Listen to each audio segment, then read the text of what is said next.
It's an important point you're making, that big data is being used by a variety of companies in a variety of manners. But something that you mentioned here is, of course, related to advertisement and how individuals specifically can be targeted after their likes and dislikes are being found. Mr. Farhan Hussain, when we're talking about this targeting and specific targeted advertisement, what are the dangers to this? I mean, most of us don't completely understand how it works, but when it does work, we're meh about it. We don't really care. How can it be damaging? Well, for one, when we bring in human rights, it's damaging because it tramples upon a lot of fundamental human rights, because all of this data is being collected and sometimes with our consent, because we end up signing privacy, sort of like we say, I agree.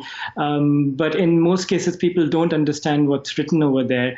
And so one could argue that it is partly without consent or without notice, and the way it's manipulated and used.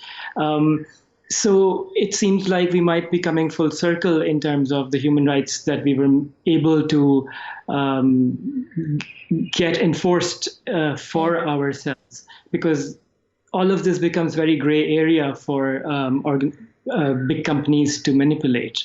Are governments and developers cognizant of this very fact, that the long progress that we've had to achieve certain human rights, enjoy certain human rights, are being slowly unraveled just because we want to continue to progress and develop our economies? For sure.